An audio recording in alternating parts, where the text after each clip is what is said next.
नमस्कार साथियों, स्वागत है अपने चैनल सेठ जीके पॉइंट पर। चैनल को ज़्यादा से ज़्यादा सब्सक्राइब करें और वीडियो को ज़्यादा से ज़्यादा लाइक करें और वीडियो को अपने दोस्तों के साथ भी ज़्यादा से ज़्यादा शेयर करें। आज हम देखने वाले हैं भारतीय अर्थव्यवस्था में मिश्रित अर्थव्यवस्था का विकास एवं निजी सार्वजनिक क्षेत्र से संबंधित महत्वपूर्ण प्रश्नों को। चलो शुरू करते हैं इस वीडियो को। उत्पादन के आधार पर कितनी अर्थव्यवस्था हैं? 3 अर्थव्यवस्थाएँ। नंबर 1 पूंजीवादी अर्थव्यवस्था, नंबर 2 समाजवादी अर्थव्यवस्था, नंबर 3 मिश्रित अर्थव्यवस्था। पूंजीवादी अर्थव्यवस्था का विचार किसने दिया था? एडम स्मिथ ने दिया था। एडम स्मिथ की प्रसिद्ध पुस्तक द वेल्थ ऑफ नेशन का प्रकाशन कब हुआ था? 1776 में हुआ था। सामाजिक अर्थव्यवस्था का विचार किसने दिया था? कार्ल मार्क्स ने दिया था। मिश्रित अर्थव्यवस्था का विचार किसने दिया था? जॉन मेनार्ड किन्स ने दिया था। आय के आधार पर भारत की कैसी अर्थव्यवस्था है? निम्न मध्यम आय की अर्थव्यवस्था है। प्राथमिक क्षेत्र के तहत कौन सा क्षेत्र आता है? कृषि एवं संबंधित क्षेत्र आते हैं। द्वितीयक क्षेत्र के तहत कौन सा क्षेत्र आता है? विनिर्माण एवं निर्माण। तृतीयक क्षेत्र के तहत कौन सा क्षेत्र आता है? सेवा क्षेत्र जैसे बैंकिंग, बीमा, शिक्षा और चिकित्सक। किस प्रकार की अर्थव्यवस्था में संसाधनों पर निजी अधिकार होता है? पूंजीवादी।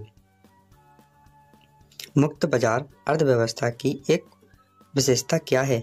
उपभोक्ता संप्रभुता। किस प्रकार की अर्थव्यवस्था में संसाधनों पर निजी एवं सार्वजनिक दोनों का अधिकार होता है? मिश्रित अर्थव्यवस्था। व्यापार अविशेष क्या है? जब निर्यात अधिक होता है और आयात कम होता है। किस प्रकार की अर्थव्यवस्था में संसाधनों पर सार्वजनिक अधिकार होता है? समाजवादी अर्थव्यवस्था में।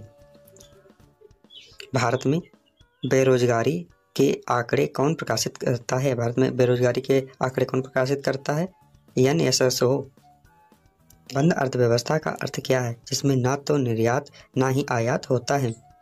देशों में आयात निर्यात बहुत कम होता है। नॉर्वे और ब्राजील में। वैश्वीकरण का अर्थ क्या है? घरेलू अर्थव्यवस्था का वैश्विक अर्थव्यवस्था के साथ एकीकरण। अल्प विकसित देशों में गरीबी का मुख्य कारण क्या है? आय में असमानता। भारत कैसी जीवन स्तर वाली अर्थव्यवस्था है? मध्यम। अर्थशास्त्र में संरक्षणवाद का अर्थ क्या है? घरेलू उद्योगों की रक्षा के लिए। भारत व्यापार की दृष्टि से एक कैसा देश है? बड़ा व्यापार है। भारत नन का सदस्य है। इसकी स्थापना कब हुई थी? 1961 में हुई थी। भारत में किन क्षेत्र का सकल घरेलू उत्पाद में सबसे अधिक योगदान दिया है? तृतीय क्षेत्र का।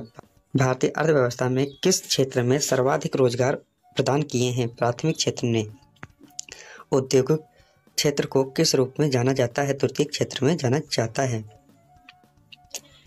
फेरा विदेशी मुद्रा विनिमय अधिनियम कब आया था? 1973 में आया था। फेमा अधिनियम कब आया था? 1999 में आया था।